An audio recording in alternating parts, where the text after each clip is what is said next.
keponakan saya, orangnya di Indo, tapi dia ex Taiwan juga ex Singapura. Sekarang dia kerja di PT di Indo, pengen kesini katanya. Lah sudah kerja di PT kok malah nyarinya ke saya? Kan cari PT-nya toh? Dia enggak mau lewat PT-nya sana. Loh, gak jelas malah. Katanya suruh nyariin aku aja yang di sini. Dia bilang, saya yang waktu bulan 10 itu pergi ke kantornya Miss Yuni sama Mbak Karsiti Centil itu loh. Masih inget enggak? Tapi saya sekarang sudah nggak di agent itu loh. Oke nggak? Ya ikut agentnya Koko Thomas enggak apa-apa, Miss. Oke.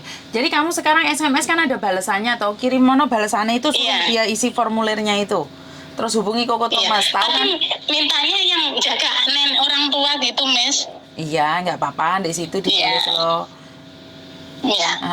Di situ ditulis kan ada tahu toh itu. Iya tahu saya tahu yang semalam itu Miss Yuni kirim itu. Hai lah, suruh dia ngisi loh.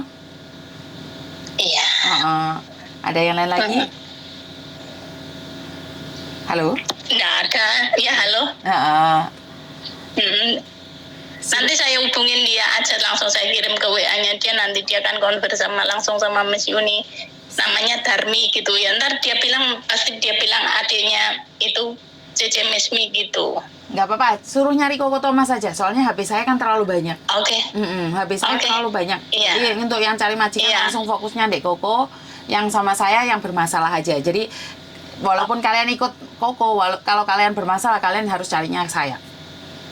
Oke. Iya. Makasih ya Miss ya. Makasih banyak udah merepotkan. Iya. Oke. Assalamualaikum. Waalaikumsalam. Oke, buat mbak-mbaknya, saya ingatkan sekali lagi, kalau kalian ikut Koko, data kalian itu akan ada di dia dan mungkin itu adalah the first priority buat Koko. Tapi kalau saya pribadi, saya tidak akan the first priority juga, karena saya akan perlakukan kalian dengan sama.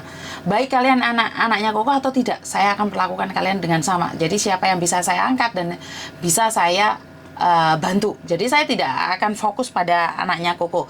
Tapi kalau Koko ada masalah, bagaimanapun kan dia anak saya. Jadi waktu makan, waktu apa, dia kan akan menceritakan itu, dan itu kelebihannya kalau kalian ikut Koko. Jadi kalau saya pribadi, saya tidak akan the first priority itu anaknya Koko Thomas, tidak. Cuman kalau jadi anaknya Koko Thomas, saat makan, saat kita lagi acara keluarga, dia kan bisa masih nyinggung-nyinggung tentang pekerjaan dia masih bisa, mami tolong bantuin ini, mami tolong dong teleponin ini, itu saya masih bisa melakukan itu. Bukan atas nama saya pribadi, jadi atas nama Koko Thomas. Ini perbedaannya kalau ikut Thomas. Jadi buat teman-teman di luar sana, saya selalu bilang bahwa ikut saya atau tidak itu tidak ada efeknya sama saya, karena saya akan perlakukan kalian semuanya sama. Jadi saya tidak akan bilang ini tidak, ini enggak. Selagi saya ada waktu, selagi saya bisa, saya akan angkat. Bahkan ada beberapa orang yang nanyain sama Miss Yuni, sama ini nggak capek Miss dengerin itu? Syukur alhamdulillah saya nggak merasakan capek ya. Saya kayaknya sudah terbiasa ya, karena dari 20 tahun itu pekerjaan saya ngamuk-ngamuk, marah-marah, bengok-bengok, beker-beker sama anak-anak. Jadi sekarang ini nggak parah lagi, saya kan nggak ngelihat kalian.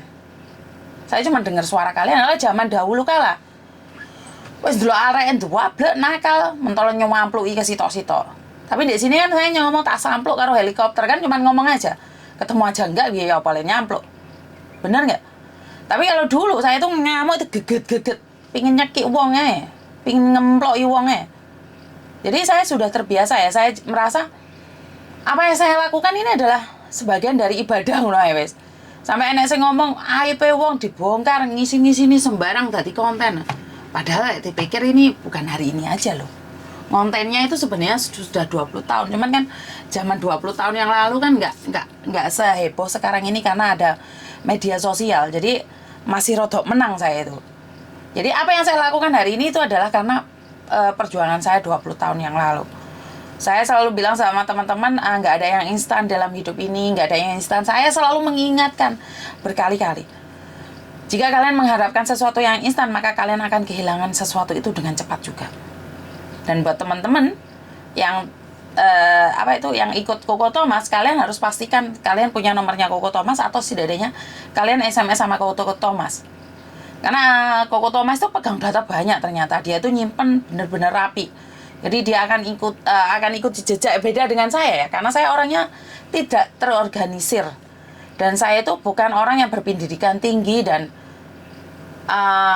nilai saya matematika ini jemblung, kasarnya ngomongin jemblung, karena untuk mendapatkan angka 6 itu aku sinaune sekarang melet-melet. Jadi secara praktisi, bahasa apa gitu. Secara kenyataan aku ki ndek pembukuan, ndek kertas-kertas sih gampang bosan. Nah itu nggak suka sama sekali. Tentang data, tentang logika ya gak lah. Aku orangnya sementing tujuannya api, dengan cara api, tak tone api, muga-muga balik api, ngono tok. Tadi saya itu tidak pernah berpikir melakukan sesuatu ya untung apa yo, ki rugi apa yo, iso apa yo.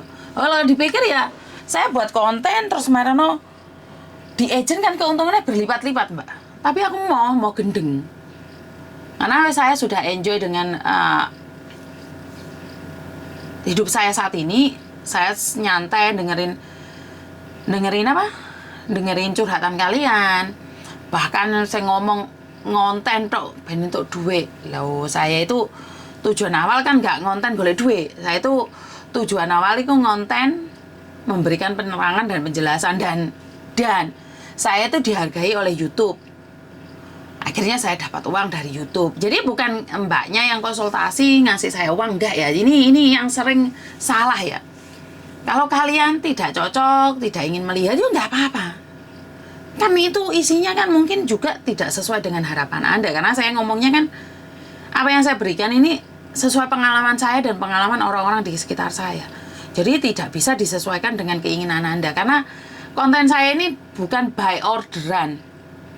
Di order wong, terus kamu harus ngomong seperti ini, seperti itu, enggak ada yang mengontrol saya, enggak ada di belakang saya ini saya harus jadi apa, harus seperti ini, seperti itu, tidak, saya tidak seperti itu. Jadi saya mau ngonten ya ngonten, mau ngangkat HP ya ngangkat HP, jam berapapun tak angkat, gak kepingin ya tak deleh, karena saya tidak ngejar target.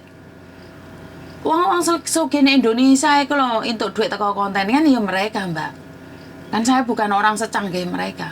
Aku ini wong biasa-biasa aja. Wong sing tas ajaran ecek-ecek tentang konten. Konten saya tidak berkualitas, ya nggak apa-apa. Yang penting saya memberikan yang terbaik.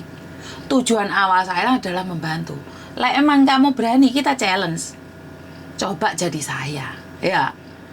Coba ngrungokno kok curhatane kancamu ae lah. Ya apa kon budrek apa randiasmu? Dan kalau memang saya mendapatkan hasil dari konten saya, kan ya syukur alhamdulillah, ternyata usaha yang keras itu dihargai oleh Tuhan. Dan Tuhan bilang ya wes iki Yun, melalui YouTube iki tak kayak duit. Ngono kan ya iso toh. Biar saya tidak punya pikiran tamak.